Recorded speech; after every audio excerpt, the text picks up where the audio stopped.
Hello and welcome to the Locked On Steelers podcast. I'm your host, Chris Carter. We're going to talk today about the players who must step up the most in these upcoming practices at Steelers training camp. We'll go over that, talk about the versatility that we're seeing in the Steelers coverage units, and about the young offensive line and defensive linemen who are going to face off very soon in training camp. All here on the Locked On Steelers podcast. Let's get into it.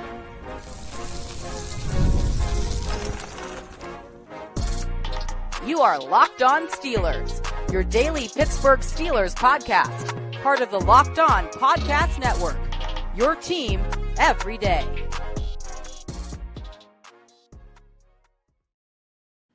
Hello, welcome to the Locked On Steelers podcast. I'm your host, Chris Carter, bringing you your daily dose of all things on the Pittsburgh Steelers. As always, you can find the show in your favorite podcasting apps and on YouTube. Like this video if you enjoy it. Subscribe to this YouTube channel to get all of your daily Monday through Friday episodes, as well as our bonus content. We thank you for making us your first listen every day because we're your team every day. As you can see, Steelers fans, I'm still here in Latrobe. It was a day 5 for Steelers training camp, but unfortunately, no fully padded practice where the hits were out there to be seen because a storm hit.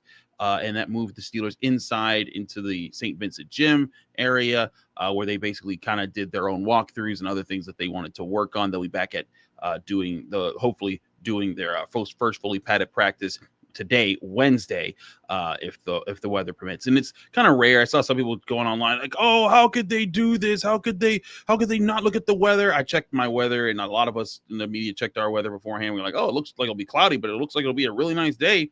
Yeah, it just didn't happen that way. Sometimes that happens. It's the first time I was talking to Ray Fittipaldo from the Post-Gazette, my colleague there, and he told me like this is like the first time in a decade they've had to go back there. So not that often. But I wanted to take this time, since we didn't get to see fully padded practice, to talk about who the players are who need to step up the most, because I think there's some players, and it's less about what we've seen in training camp, and it's more about what we've seen about them and what we need to see from them if they want to set themselves up for the future. And there's some obvious ones out there, so I'll go with the obvious ones. And the first one, I think, is a guy who's supposed to be back at training camp tomorrow. Is Broderick Jones.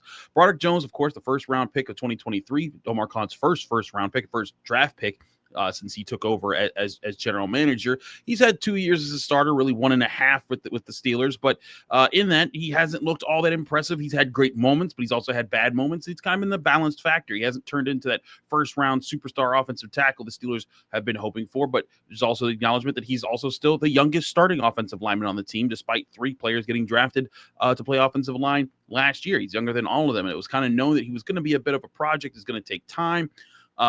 And we know that he got hurt last week. He didn't get to practice in the last practice of last week on Sunday, and then he did not practice, and he was not set to practice yesterday. I'm recording this today, so he did not practice on Tuesday.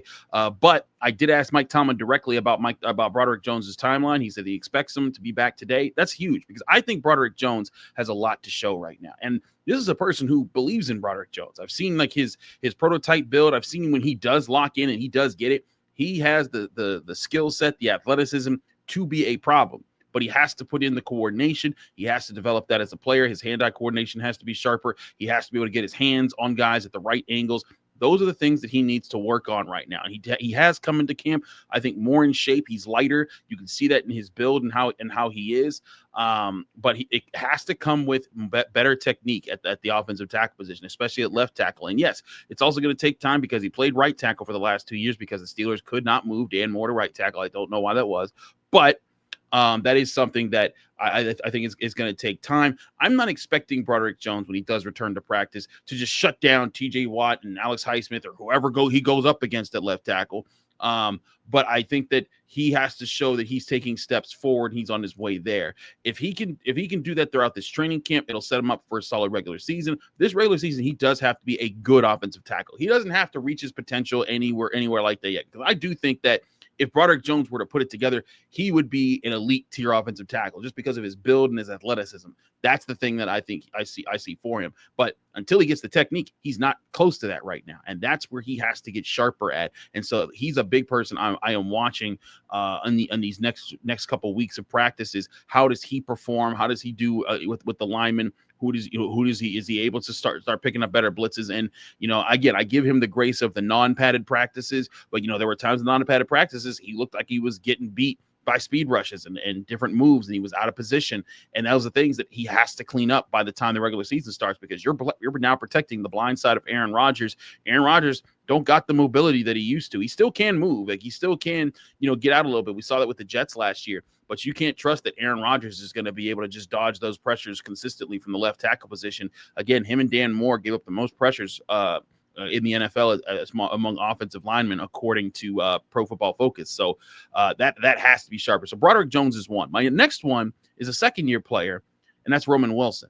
And this is less about Roman. It's funny with Broderick Jones. It was more so about what he's shown in the past 2 years, and he's a first-round pick heading into his third year. He needs to prove this year that next offseason the Steelers want to give him a fifth-year extension because they believe in his development. That's why the pressure's on him to deliver in these upcoming practices. But Roman Wilson is a different case, because I think Calvin Austin is having a pretty good camp. He's making plays. I'm seeing him catch the ball. I'm seeing him run good routes. I think he's developing nicely for what he is. I haven't seen Roman Wilson do a whole lot yet, and that's not to put a whole lot on him for that right now. I think that he's a guy who missed his whole rookie year to injury, and so he's getting used to things. He didn't get the benefit of developing in this offense last year. He didn't get the benefit he doesn't have the benefit of really knowing this system or knowing Aaron Rodgers like that just from experience. So he's developing himself. But, I've seen Calvin Austin make plays. I've seen DK Metcalf make plays. I've seen the tight ends make plays. I haven't seen Roman Wilson do as much. And again, that's no big knock on him, but it's something that I think is like, they're going to need to see something out of him at some point. He needs to be in the rotation. And look, that's not for the lack of trying either. The Steelers are including him in these first team rotations. And when they're going 3 receiver sets, oftentimes it's DK Metcalf, Calvin Austin, and Roman Wilson, and they're happy to have him out there.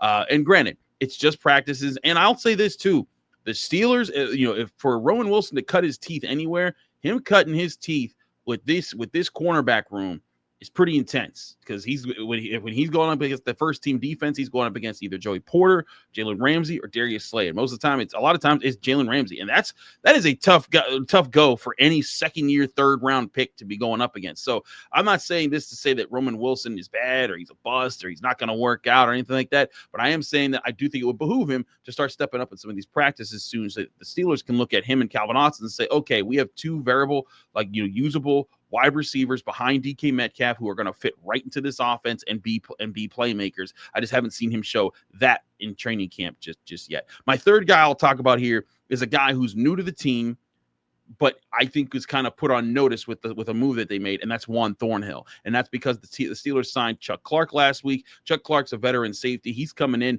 I think that was a sign, if nothing else, from the Steelers to say, like, hey, Juan Thornhill, we like you. We're glad you're here, but your spot ain't safe, man. You better show up and show out in camp and preseason and all throughout the season, because we're going to have this guy on the roster, and as soon as you start to not play well, he's going to replace you. And I think that is a good sign for the Steelers to say, like, hey, you know what? This is a new guy. This is a guy who's been hurt. I think he's missed at least 6 games in each of the last 2 years, and he hasn't, delivered as much on his, turnover production there. But I will say he has been good at limiting the deep ball when he's been with the Browns and not hurt. But I think that's the thing with Juan Thornhill, is the signing of Chuck Clark was kind of like a, hey, we are optimistic about you, but we're not putting all our eggs in your basket. We are going to make you compete. And I think that's a good thing. It's a good thing the Steelers make people compete, especially, new guys that they aren't that familiar with. But Juan Thornhill, I think that Chuck Clark is like right over his shoulder right now. And Juan Thornhill needs to perform in these coming practices as well when it comes to playing full 11 on 11. He doesn't need to make interceptions, but he needs to make sure the deep ball is not a threat this year. If he does that, he'll be in a good position and he'll be part of the long-term project. But I want to talk more about that coverage, because we got a chance to talk to a few people at different positions, Darius Slay and Payton Wilson. I thought it was some interesting things that they said about what they're planning to do this year in coverage. We'll talk about that next year as far as their versatility in coverage and what they'll be able to offer. That's next here on the Locked On Steelers podcast. I'm your host, Chris Carter. Stick with us. We'll be right back. But first, I want to remind you this show is brought to you by Yahoo Fantasy Football. Fantasy football's back. Fire up the group chat. Get your draft board ready and buckle up for a season filled with breakouts, busts, and all the overreactions we live for. It's all going down in Yahoo Fantasy. I've used Yahoo Fantasy for my fantasy football leagues for years, and it's always been a great experience. From smooth draft days to a great mobile app, Yahoo Fantasy Football has been fantastic. To celebrate 28 years of fantasy greatness, Yahoo Fantasy is dropping 28 big new features over 28 days, giving you more ways to play, more ways to draft, and more ways to win. It all begins August 4th. Stay tuned and get started by creating or joining a Yahoo Fantasy Football League at yahoofantasy.com/LockedOnNFL. That's yahoofantasy.com/LockedOnNFL. Let's make this fantasy season the best one yet by going to Yahoo Fantasy Football.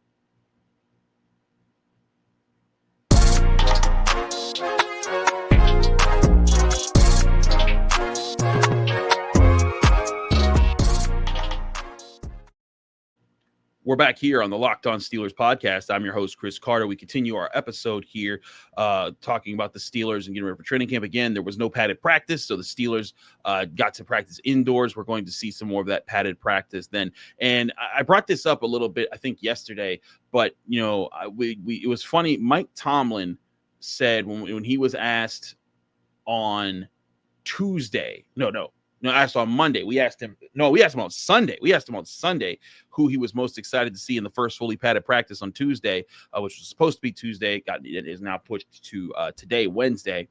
And I thought he was going to say some linebackers and running backs are going to be crashing against each other, or some offensive linemen and defensive linemen. But he said Payton Wilson versus Kenneth Gainwell in coverage. And I was like, what?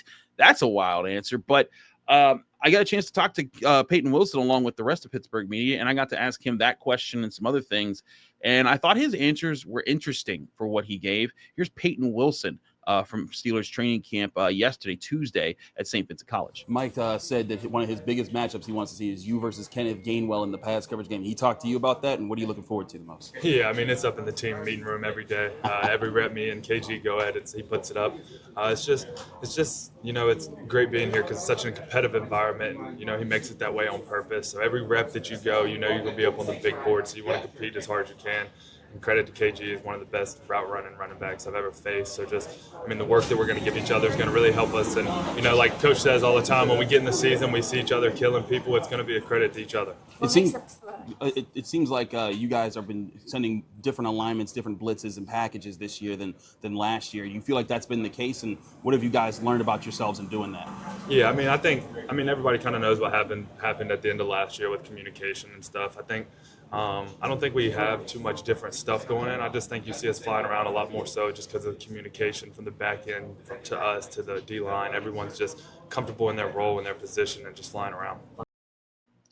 So did you catch the way he answered my second question? Because I thought that was pretty interesting. First, I thought it was interesting talking about, that's something they're looking for with Kenneth Gainwell, and something that Payton Wilson has said and all the linebackers have said of him. Payton Wilson says, I want to be the best covered linebacker in the world. I think I can be the best covered linebacker in the world. Malik Harrison said that guy is the best covered linebacker in the world. Malik Harrison just got there, so I'm not going to say anything, that he definitely is, or say that that's a ringing endorsement. But I will say Payton Wilson's hecka athletic, and we were on this podcast reviewing his tape in that NFL draft, and I was like, oh yeah, Steelers, go get that guy, and they went and got that guy.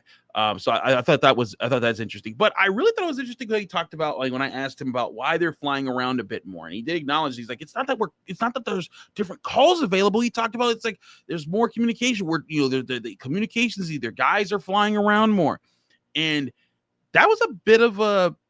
It wasn't directly a shot. He didn't call anyone out, but he did acknowledge that, like, hey, things are different this year. Things are different because of the versatility that they're going to be able to bring, and he's part of that versatility. And I think that's, like you said, it's from the secondary to the linebackers to the D-line. They're confident in what they're saying, what they're putting together.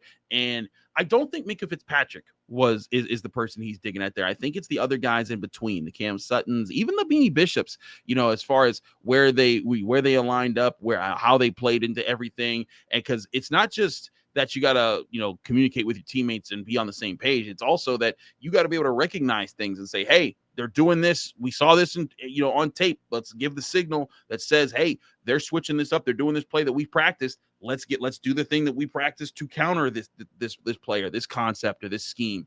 And I think it's interesting that he went there with that, because I do think that that's part of what you're seeing right now is, you're seeing guys being able to fly around a bit more, especially with Jalen Ramsey as your sort of slot extra cornerback on the field that always is there.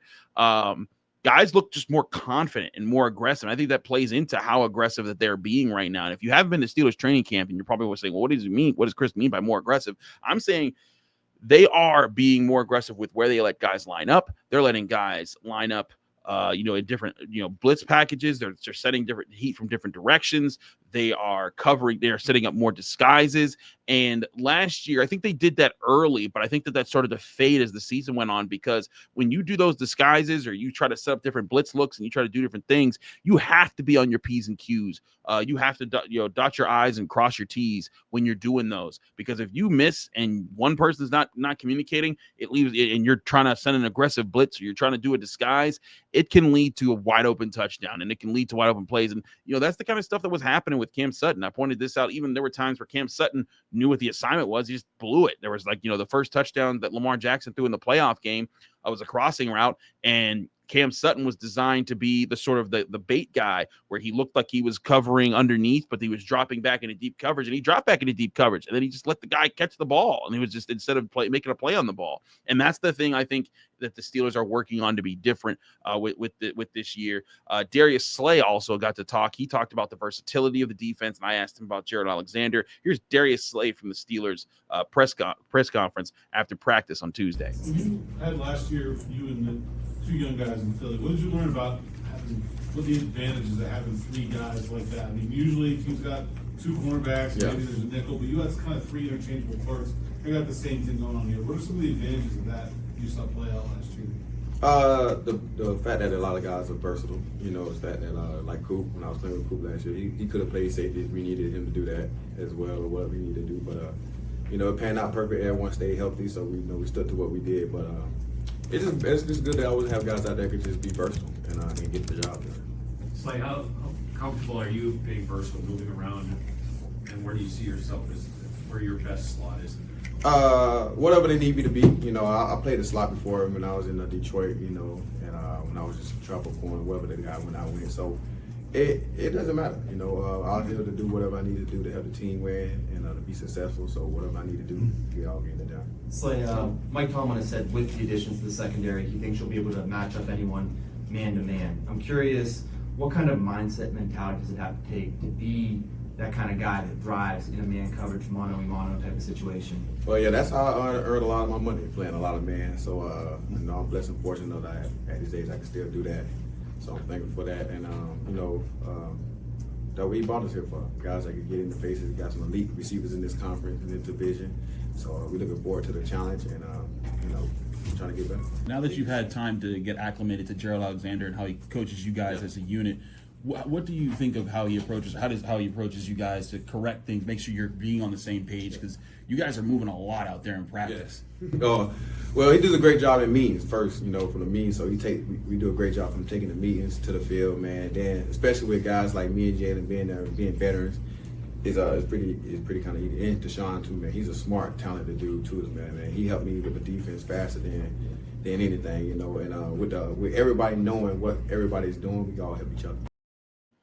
So I thought there were some interesting things there from Darius Slay. One, great question by our guy, Alan Saunders, who was on that first question, talking about, comparing it to the Eagles. Because the Eagles, if you remember, Darius Slay was their guy, their top corner. He'd been their top corner. They drafted Quinyon Mitchell and Cooper DeJean in the first and second rounds last year. And then they were like, hey, we're bringing in two young guys. And Darius Slay was like, hey, that versatility was huge for us.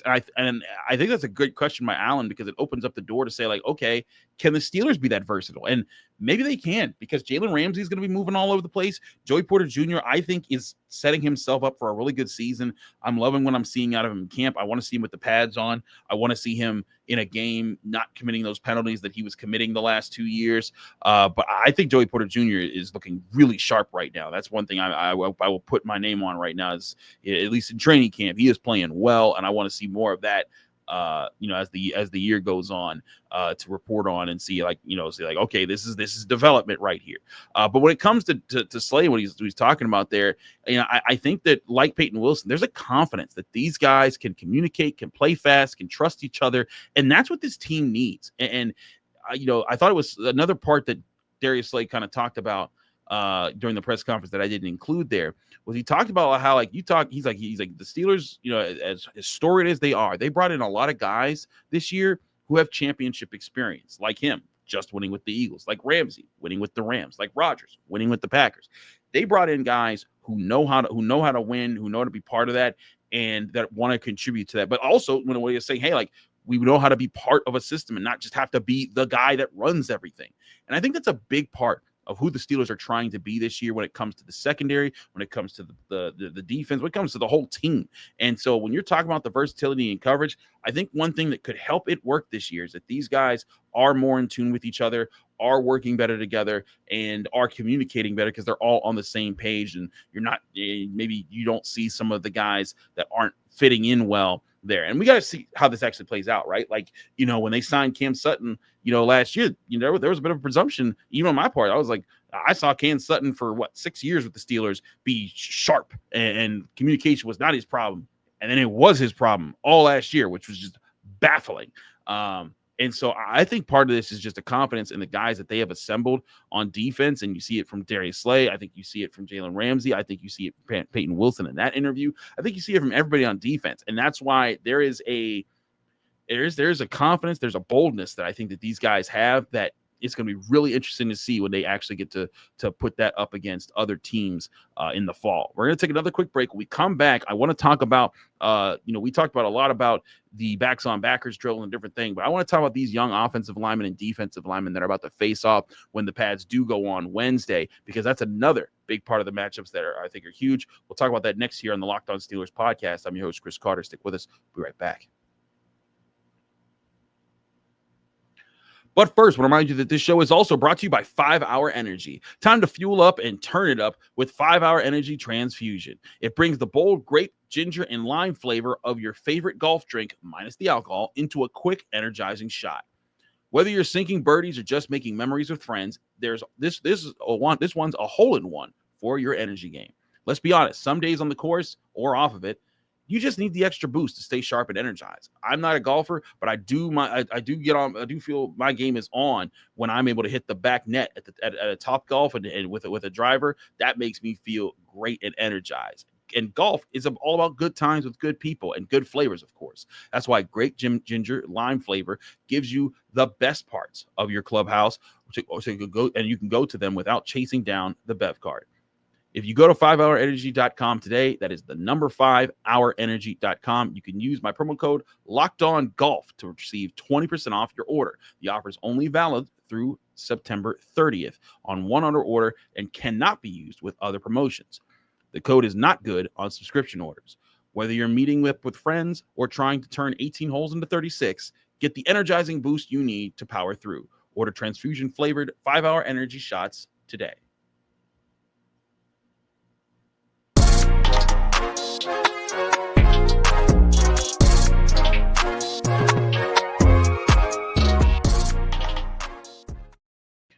Back here on the Locked On Steelers podcast, I'm your host, Chris Carter. We continue our episode here today. We talked a lot about coverage and the secondary. We talked guys want to see. Back to the guys you want to see part in this training camp. I think in particular, it's going to be really interesting to see these offense and defensive lines go at it when these pads go on. It was unfortunate to not see it Tuesday, but to see it Wednesday and throughout the training camp, that's going to have my attention a lot. Not just because the Steelers want to run the ball or anything like that, but because you think about it, this has been the primary investment of the early stages of Omar Khan's tenure as general manager. You think about it. All three first-round picks have been in these two position groups. Broderick Jones, offensive tackle, 2023, first-round pick. Troy Fautanu, offensive tackle, first-round pick, 2024. Then Derek Harmon, 2025, first-round pick, defensive line. So the last 3 first-round picks into these trenches. The only 2 second-round picks have been here as well in the last 3 years.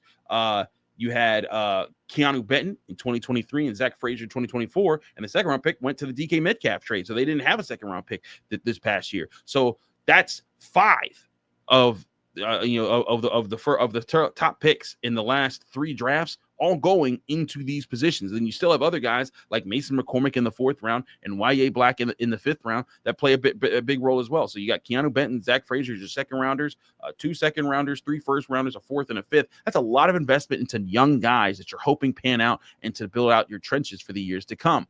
And it made me think back to what Carl Dunbar said when we were talking.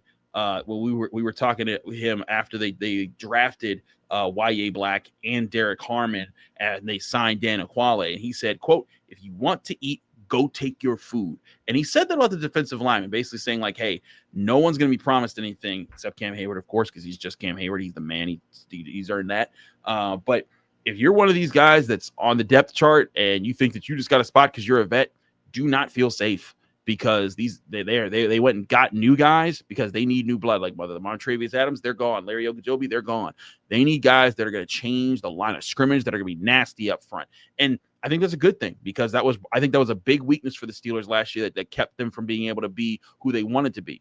But on the flip side of that, a lot of these guys are the newer guys, right? Like Derek Harmon, Y.A. Black, they're rookies this year. Keanu Benton in his 3rd year, along with Broderick Jones.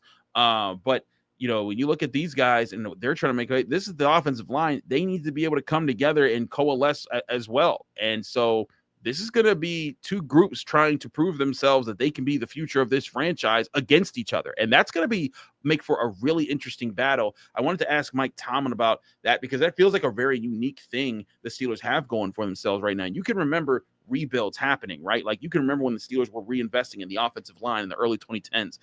Marquise Pouncey, David DeCastro, Marcus Gilbert, the high investment that they made in those positions. But there wasn't the same high investment going right back into the defensive line. You could say Cam Hayward was there as well. They had other projects going on. They were trying to fix different things. And granted, they were a different phase of that stage of things. They still had Ben Roethlisberger and other guys like that. But I think this is a pretty unique opportunity to see a lot of the recent high investments the Steelers have made into both position groups go at each other and prove it and see who are going to be the key guys for this franchise moving forward. Here was Mike Tomlin when I asked him about that. Mike, you guys have invested a lot in offensive, defensive lines in the past few drafts. Is this a unique opportunity you see for both these younger units to kind of mold with each other in these coming weeks where you get to see them be physical? I know it didn't happen today. Certainly, the iron-on-iron component to get better is something that we buy into. We've got some talented young guys on both sides, and when you pit one against the other, it creates an environment for the get better, and that's why we go ones versus ones and twos versus twos. We're not looking for the artificial feel good. We like to improve through competition. So Mike Tomlin talking about that competition is a big, important part of what they're doing in training camp. Like he says, ones versus ones, twos versus twos. For those who don't, it doesn't mean he's saying first team versus first team, second team versus second team. And you see it out there in training camp because oftentimes you'll have the first team go up against the scout team so that the first team can just execute their play and just feel like, okay, we know what that's like. They don't do that. When you're playing, when it's 7 shots, it's the first team offense versus the first team defense. When it's 11-on-11, first team offense versus first team defense, and so on and so forth down the line with second and third teams. And I think that's important, but it's going to be especially important for these young players because they're not just trying to prove themselves right now. You got to think about this. They're all trying to set themselves up to get paid by the Steelers in a few years when their contracts start coming up. Because as much as this still feels new right now, Broderick Jones' 5th-year extension decision is going to be due next offseason before they get to training camp. That's going to be a big decision to have. And at the same time, a year after that, you're going to have to decide that about Troy Fautanu because he was the next one. And then you're also going to decide, around that time, are you keeping Zach Frazier? Are you keeping Keanu Benton? Are you keeping, and these are all guys. And I think that you want to keep these guys, but they're all in direct competition with each other. And that's why I think this is going to be a really fun part of training camp. We all look at like the backs on backers. We look at the big hits. We look at but the linemen, That is, I still say to this day, that is the story of this team. If this offensive line figures it out, that will be the pace of what the Steelers go, or how the Steelers go this year. And if they're a good offensive line, they're not just going to be in the playoffs. They're going to be dangerous. If they're a decent offensive line, I think they'll be what they were last year. And I think that's where you where you need to see that improvement there. But at the same time, if that defensive front is also nasty and both these units are becoming, at least above average together as on the whole, because again, Cam Hayward's far above average. He's elite. But the support behind Cam Hayward wasn't as elite. And I think if you can make the support around Cam Hayward above average and Derek Harmon really comes in and he's making noise and Keanu Benton shows that he's taking a step forward, oh boy. And then you get Dan Aquali and other guys like that, and depth, and Y.A. Black, who I think it's also looked good in camp so far. I think you do all those things, you're going to be a problem of a defensive unit. But then again, iron sharpens iron. While you're forming that, you want this offensive line to form their strengths as well. You want to see Zach Frazier and Broderick Jones and Troy Fautano and Mason McCormick all forming their thing. That's not to say anything about Isaac Seumalo. It's just, hey, he's not as much of the future as those guys are supposed to be. So I think that's another important component to remember as we look into these padded practices, that they're going to be there, and I'm going to be there watching all of the Trove as these things go on. So stay tuned to the Locked On Steelers podcast. Again, thank you for tuning into the Locked On Steelers podcast. I'm your host, Chris Carter. You can follow me on Twitter, Instagram, TikTok, Blue Sky, wherever you get your social media, at Carter Critiques. You can read my work at the Pittsburgh Post-Gazette by going to post-gazette.com. In fact, I wrote about this very topic for the Skinny Post article that is up this morning. That is Wednesday. So go read that at post-gazette.com. You can also check me out here on the Locked On Steelers podcast every day, Monday through Friday, on your favorite podcasting apps and on YouTube. Like this video if you enjoyed. Subscribe to this channel to get all of your daily Monday through Friday episodes. Back here tomorrow, where hopefully we get the first day in pads. See you here on the Locked On Steelers podcast.